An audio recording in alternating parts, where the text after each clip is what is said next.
ഒന്നിനെക്കുറിച്ചും വിചാരപ്പെടരുത്. നാളെയെക്കുറിച്ച് വിചാരപ്പെടരുത്.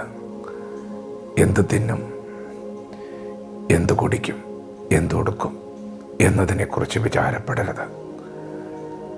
സ്വർഗസ്ഥനായ നിങ്ങളുടെ പിതാവ് ഇതൊക്കെയും നിങ്ങൾക്ക് ആവശ്യമെന്ന് അറിയുന്നു.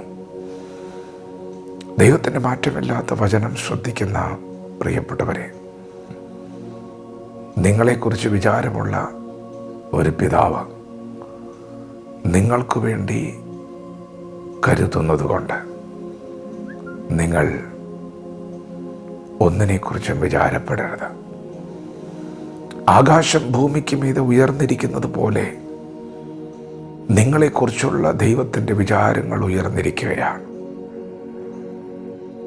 പ്രിയപ്പെട്ടവരെ, ദൈവത്തിന് നമ്മെക്കുറിച്ച് വിചാരമുണ്ട്. ദൈവത്തിൻ്റെ വിചാരങ്ങൾ ഉന്നതമാണ്. നാം എന്നാണ് വിചാരപ്പെട്ടു തുടങ്ങിയത്? നാം വിചാരപ്പെടുന്നത് ഈ ഭൂമിയിലെ നമ്മുടെ ആവശ്യങ്ങൾക്ക് വേണ്ടിയാണ്. എന്നാൽ യേശു കർത്താവ് നമുക്ക് വേണ്ടി വിചാരപ്പെട്ടപ്പോൾ യേശുവിൻ്റെ ഹൃദയത്തിലെ താല്പര്യം നാം എല്ലാവരും നിത്യതയിലുണ്ടാകണം എന്നുള്ളതായിരുന്നു. നമുക്ക് നിത്യജീവൻ ഉണ്ടാകണം. നാം ഈ ഭൂമിയിൽ ജനിക്കുന്നതിന് മുൻപ് തന്നെ യേശു നമുക്ക് വേണ്ടി വിചാരപ്പെട്ടു. തൻ്റെ ഏകജാതനായ പുത്രനെ പിതാവ് നമുക്ക് വേണ്ടി നൽകി തരുവാൻ തക്കവണ്ണം പുത്രനെ തകർത്ത് കളഞ്ഞ് നമുക്ക് ജീവൻ നൽകുവാൻ തക്കവണ്ണം പിതാവ് വിചാരപ്പെട്ടു. പ്രിയപ്പെട്ടവരെ, ദൈവത്തിന് നിങ്ങളെക്കുറിച്ച് വിചാരമുണ്ട്. നിങ്ങളുടെ ആവശ്യങ്ങൾ നിങ്ങൾ സ്തോത്രത്തോടെ ദൈവത്തോട് അറിയിക്കുക അത്ര വേണ്ടത്. നിങ്ങളിന്ന് പകൽ വിശ്വസിക്കണം, എനിക്കൊരു പിതാവുണ്ട്. എൻ്റെ പിതാവിന് എന്നെക്കുറിച്ച് വിചാരമുണ്ട്. അതെ, അവൻ നിങ്ങൾക്കായി കരുതുന്നതാകയാൽ നിങ്ങളുടെ സകല ചിന്താകുലവും അവൻ്റെ മേലിട്ടുകൊള്ളുവിൻ.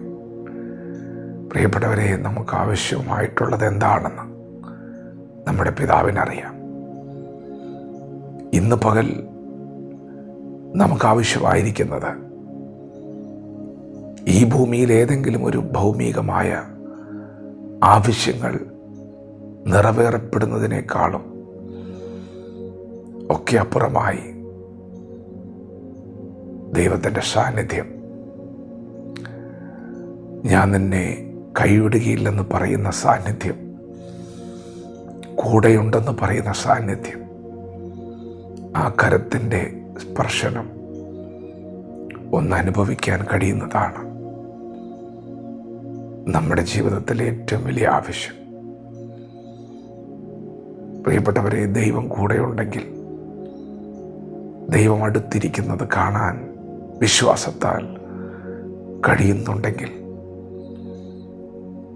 നമ്മെ ഭാരപ്പെടുത്തുവാൻ ഈ ഭൂമിയിലെ ഒരു പ്രശ്നത്തിനും കഴിയുകയില്ല.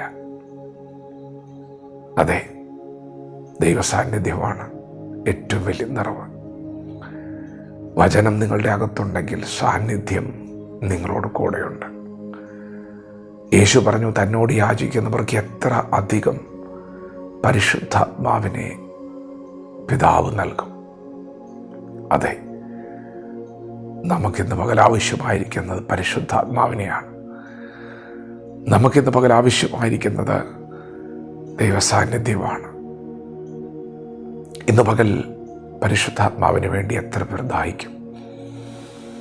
ദൈവസാന്നിധ്യം ഇന്ന് പകൽ നാം അനുഭവിക്കുന്നുവെങ്കിൽ നമുക്ക് വലിയ ധൈര്യമുണ്ടാകും. ജീവിതത്തിൽ ദാരിദ്ര്യമോ കഷ്ടമോ ദുഃഖമോ ഒക്കെ ഒരു ഭാഗത്തുണ്ടെങ്കിലും സാന്നിധ്യമുണ്ടെങ്കിൽ ഈ കഷ്ടതകളൊക്കെ അതിജീവിക്കാനുള്ള ബലം ആ സാന്നിധ്യത്തിൻ്റെ അകത്തുണ്ട്.